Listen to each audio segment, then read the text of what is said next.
Gandhi and फुले तांत्रिक विद्यालय खेळे तालुका जिल्हा धुळे येथील शिक्षक श्री गुलाब गुजर भोये यांचा सेवापूर्ती गुणगौरव समारंभ संपन्न। याबाबत अधिक वृत्त असे की आज दिनांक 30/6/2026 रोजी सकाळी 8:30 वाजता धुळे तालुक्यातील आनंदखेडे येथील गांधी अँड फुले विद्यालय व कैलासवासी उद्यान पंडित बापूसाहेब गदमाडी गुरुजी कनिष्ठ विद्यालय खेडे तालुका जिल्हा धुळे येथील आवारात आज गांधी अँड फुले तांत्रिक विद्यालय खेडे येथील शिक्षक श्री गुलाब गुजर भोये यांचा सेवापूर्ती गुणगौरव समारंभ संपन्न झाला। यावेळेस सुरुवातीला सरस्वती पूजन व कैलासवासी द्वारकामाई सुखदेव माडी, कैलासवासी आप्पासाहेब सुखदेव माडी, कैलासवासी कमलबाई भोये आदींच्या प्रतिमा पूजन करून या ठिकाणी अभिवादन करण्यात आले। दीप प्रज्वलन करून मान्यवरांचा सन्मान सत्कार, तदनंतर या ठिकाणी सेवापूर्ती कार्यक्रमास सुरुवात करण्यात आली। तर कार्यक्रमाप्रसंगी या ठिकाणी कार्यक्रमाचे अध्यक्ष म्हणून खेडे विद्याप्रसारक मंडळ खेडे येथील सचिव प्राध्यापक श्री दादासाहेब तीर्थदास अहिरे हे कार्यक्रमाच्या अध्यक्षस्थानी होते। तर कार्यक्रमाचे प्रमुख पाहुणे म्हणून खेडे विद्याप्रसारक संस्थेचे अध्यक्षा ताई सौ प्राध्यापक सौ सुरेख अहिरे, उपाध्यक्ष खेडे विद्याप्रसारक नानासाहेब ललित बाबू अहिरे, खेडे विद्याप्रसारक मंडळ कार्याध्यक्ष अण्णासाहेब सुनील कुमार अहिरे, प्राचार्य तथा मुख्याध्यापिका श्रीमती रजनी महाजन, धुळे नगरसेविका वंदनाताई भांबरे आदी सर्वच मान्यवर पदाधिकारी, आनंदखेडे येथील पदाधिकारी, शिक्षक शिक्षकेतर कर्मचारी, त्याचबरोबर सत्कार मूर्ती श्री गुलाब भोये यांचे नातलग आप्तेष्ट मित्रपरिवार मोठ्या संख्येने या ठिकाणी उपस्थित होते। तर अतिशय उत्कृष्टपणे या ठिकाणी गांधी अँड फुले तांत्रिक विद्यालय खेडे तालुका जिल्हा धुळे येथे श्री गुलाब गुजर भोये यांनी शिक्षक म्हणून आपली सेवा या ठिकाणी बजावली। अतिशय उत्कृष्टपणे या ठिकाणी सेवा दिल्याने अनेक विद्यार्थी त्यांनी घडविले। अशा या सेवापूर्ती सत्कार मूर्ती श्री गुलाब गुजर भोये यांचा सेवापूर्ती सत्कार सोहळा या ठिकाणी पार पडला। मार्गदर्शन केलं म्हणून मी आपल्या ऋणात राहू इच्छितो व आपले आभारी आहे। एवढे बोलून मी माझे मनोगत थांबवतो। जय हिंद। माझे पप्पा, आजचा हा दिवस खूप महत्त्वाचा आहे, आमच्या कुटुंबांसाठी खूप महत्त्वाचा आहे, तसं भावनिकही आहे। आज तुमच्या 35 वर्षाच्या शिक्षण सेवेच्या प्रवासात अखंड बहुजन समाजाला शिक्षणाची दालनं खुली करून दिली। ते फुले दाम्पत्य, महात्मा ज्योतिबा फुले, सावित्रीमाई, ती सिंबाळकर, मा जिजाऊ, माता भीमाई, माता रमाई, माता अहिल्याबाई, या तमाम महापुरुषांना, अण्णाभाऊ साठे, या तमाम महापुरुषांना, त्यांच्या क्रांतिकारी कार्यांना आणि त्यांच्या क्रांतिकारी विचारांना मी प्रथमतः त्रिवार अभिवादन करते। आणि विचार मंचावर उपस्थित आजचे, खरं तर माणूस कधी निवृत्त होत नाही, परंतु आपल्या वयानुरूप आणि आपण या समाजाला देत असलेल्या शैक्षणिक शिक्षणाच्या माध्यमातून या समाजाला देत असलेल्या कार्यातनं जे निवृत्त होत आहेत ते आमचे भोये सर आणि या संस्थाचे सर्व आणि सर्वच विचारमंच। आधीच उशीर झालाय म्हणून सगळ्यांची नावं घेतली, मी दिलगिरी व्यक्त करते। आणि माझ्यासमोर उपस्थित आपण सर्वच ज्येष्ठ श्रेष्ठ वरिष्ठ माझे शिक्षक बंधू भगिनी आणि सर्वच, खरं तर भोये सर खूप आठवणी आहेत। आम्ही दोंड्याच्याला होतो, आमच्या सरांचे एकदम खास मित्र।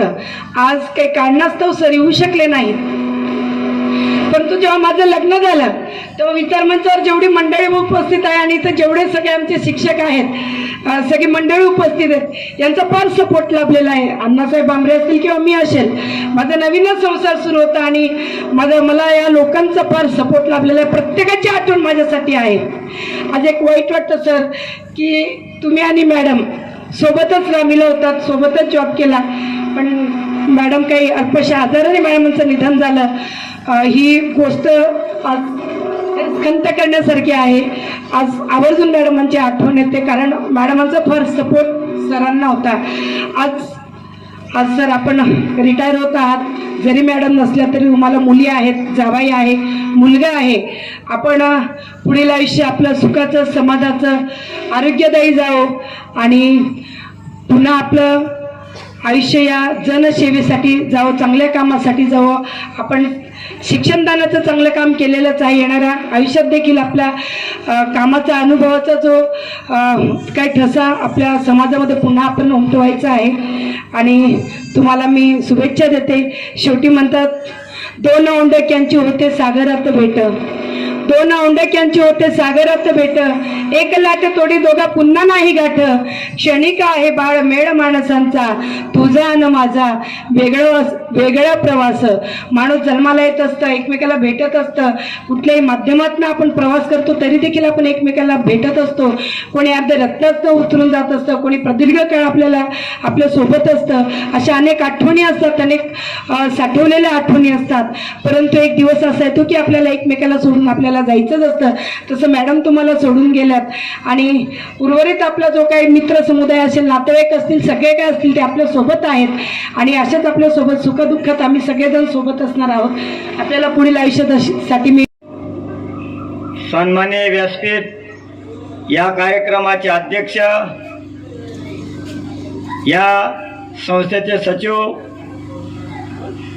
TS आयरे सर, प्रमुख पाहुणे आहेत, तेव्हा सोनवणे बापू, मी, गोरखदादा, इतर सगळे आम्ही त्या प्राथमिकच्या वर्गाला शिकवत असू. सरांनी लहान मुलांना अगदी तन्मयतेने शिकवलेले होते. तर आपण म्हणतो ना, मुलं ही देवागर्भित फुलं आहेत, या उक्तीप्रमाणे सरांनी सुरुवातीला 1 ते 4 वर्गांना मुलांना चांगलं घडवलं. नंतर कालांतराने ते इकडे माध्यमिकला आले. तिथं पण त्यांचा अगदी सगळ्याच कामात सिंहाचा वाटा होता. सरांना क्रीडा शिक्षक म्हटलं तरी पण चाल, कारण की ते क्रीडा शिक्षक म्हणजेच अगदी निपुण होते. मुलांना घेऊन जाण्यापासून स्पर्धेला त्यांची प्रॅक्टिस घेणं, वेळेवर त्यांची फी सुद्धा भरत असत. एवढे ते मुलांना सहकार्य करत आणि मुलांमध्ये अगदी तन्मय होऊन जात असत. तसेच नुसतं घेऊन जाणे ही त्यांची जिम्मेदारी नव्हती, तर तिकडून विजयी होऊनच येत असे. त्यांची मुलं हे राज्य पातळीवर देखील गेलेले आहे. अशा या सरांचा गौरव करण्यासारखे खूप शब्द आहेत, ते आपण बोलायला वेळ कमी असल्यामुळे बोलू शकत नाही. तर अशा या आमच्या भोये सरांना म्हणतात ना, भोये सर, तर त्यांचं जीवन अतिशय चांगल्या प्रकारे जावं, आरोग्यमय जावं, परमेश्वर त्यांना चांगली. माझ्या प्रदीर्घ आणि यशस्वी सेवा प्रवासातून शिक्षक या पदावरून सेवानिवृत्त होत आहे. एक शिक्षक जेव्हा निवृत्त होतो तेव्हा तो केवळ एका पदावरून दूर होत नाही, तर त्याने लावलेल्या ज्ञानवृक्षाची सावली शेकडो वर्षाच्या आयुष्यात कायम राहते. पप्पा, आम्ही लहानपणापासून तुम्हाला घरात जेवढं पाहिलंय त्यापेक्षा कितीतरी जास्त वेळ तुम्ही शाळेतल्या मुलांना घडवण्यात घालवला आहे. कधी कधी आम्हाला वाटायचं की पप्पा फक्त आमचेच पप्पा आहेत, पण नंतर समजलं की तुमच्यावर तर अनेक शेकडो विद्यार्थी प्रेम करतात. कालचाच एक छोटंसं गप्पा करताना संवाद झाला. पप्पा एकदम नाराज होते. पप्पांना विचारलं, पप्पा एवढे नाराज काय झाले? पप्पा म्हणाले की माझा उद्या शेवटचा दिवस, माझे मुलं माझ्याजवळ आले आणि म्हणाले, सर आम्हाला सोडून नका जाऊ ना, परत या शाळेत. असं म्हणून पप्पांच्या डोळ्यात अश्रू आले. आणि तेव्हाच कळालं मला, पप्पा खरंच तुम्ही मुलांना खूप, जसं घरात आम्हाला लाड करतात तसंच मुलांनाही प्रेम करतात. आणि तुम्ही खरं त्यांचेच नाही, आमचे सुद्धा, त्यांचेच आमचे मार्गदर्शक आहात. पप्पा, तुमच्याविषयी सांगावेसे वाटते मला. अक्षर ओळख करून दिली, ज्ञान दिले आणि संस्कारही. अक्षर ओळख करून दिली, ज्ञान दिले आणि संस्कारही. तुमच्या ऋणातून असे उतरावे व्हावे, तुम्हीच घडवले आमच्या आयुष्यही, तुम्हीच घडवले आमच्या आयुष्यही. पप्पा, तुम्ही नोकरी करताना केवळ पुस्तकी ज्ञान दिलं नाही, तर विद्यार्थ्यांना चांगला माणूस बनायला शिकवलं. तुमच्या हाताखाली शिकलेले कित्येक विद्यार्थी आज समाजात वेगवेगळ्या पदावर काम करीत आहेत. हाच तुमचा 35 वर्षाच्या तपस्येचा सर्वात मोठा पुरस्कार आहे. घरात एक वडील म्हणून आणि समाजात एक आदर्श शिक्षक म्हणून तुम्ही नेहमीच कर्तव्याला प्राधान्य दिलं. प्रामाणिकपणा, वेळ पाळणे आणि सतत शिकत राहणे ही मूल्ये तुम्ही आम्हाला स्वतःच्या वागण्यातून शिकवली. पप्पा, तुमचा आजवरचा प्रवास सोपा नव्हता. आयुष्यात अनेक चढ उतार आले, परिस्थितीशी 2 हात करावे लागले, पण तुम्ही कधी हार मानली नाही. तुमच्या कष्टात आणि मेहनतीत एक वेगळे सातत्य होते. पहाटेपासून ते उशिरापर्यंत कुटुंबासाठी आणि समाजासाठी तुम्ही स्वतःला झिजवले. तुम्ही केलेल्या अथांग संघर्षाची आणि मेहनतीची जाणीव आम्हाला नेहमीच राहील. माझे पप्पा माझ्यासाठी जग आहेत, कारण 28/12/2023 रोजी माझी आई आम्हाला सोडून गेली, पण आईची माया पप्पांनी आम्हाला कधी जाणू दिली नाही. कार्यरत असलेले सर्व शाखांमधील सर्व शिक्षक, शिक्षिका, मुख्याध्यापक सर्व शाखांचे आणि अनावधानाने कुणाचा उच्चार करायचा राहिला असेल तर असे सर्व ग्रामस्थ आणि उपस्थित बंधू भगिनी, आजचा सगळ्यात आधी महत्त्वाचं नाव मी विसरले ते म्हणजे आजचा सेवापूर्तीचा जो कार्यक्रम आहे ते गुलाब भोये सर.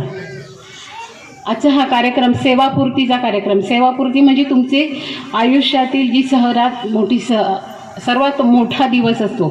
आपली पूर्ण नोकरी आपण व्यवस्थित पार करून आता हा शेवटच्या दिवसापर्यंत पोहोचले, म्हणजे हा तसा थोडंसं आपण आपलं जे कार्यस्थळ आहे ते सोडून दूर जातो आहे म्हणून थोडं दुःख असतं, पण आनंदही असतो. परंतु आजच्या या आनंदाच्या कार्यक्रमाला एक थोडीशी दुःखाची किनार पण आहे. आणि आपल्या सगळ्यांना माहिती आहे की आज जर भोये मॅडम इथं असत्या तर त्यांचा पण आज सेवापूर्तीचा कार्यक्रम असला असता, परंतु दुर्दैवाने त्यांचं 2-3 वर्षापूर्वी निधन झालेलं आहे. आणि त्यामुळे या कार्यक्रमात आनंद तर आहेच, पण कधीही भावूक न होणारे आमचे भोये सर. कारण भोये सर जर म्हटलं तर अतिशय शांत आणि संयमी असं व्यक्तिमत्व. कधी त्यांच्या भावना किंवा त्यांचं, आता क्रीडा शिक्षक जे असतात ते जरा जोरजोराने बोलणारे, जरासे आक्रस्ताळे असे असतात, पण आपले भोये सर त्याला अपवाद होते. परंतु आज मात्र आपल्या जोडीदाराच्या आठवणीत ते भावूक झालेले दिसले. आणि त्यामुळेच आता त्यांच्या कुटुंबातील ज्या त्यांच्या मुली आहेत, जावई आहेत, मुलगा आहे, त्यांनी त्यांचं हे एकटेपण, कारण आतापर्यंत ते कार्यरत होते तोपर्यंत ठीक आहे, पण याच्यापुढे त्यांना एकटेपणा हा जास्त भासणार. त्यामुळे त्याच्यासाठी काय करता येईल त्याचा विचार त्या सर्व कुटुंबियांनी करावा. कारण शेवटी मुलगा मुली हे सर्वजण त्यांच्या संसारात व्यस्त होतील.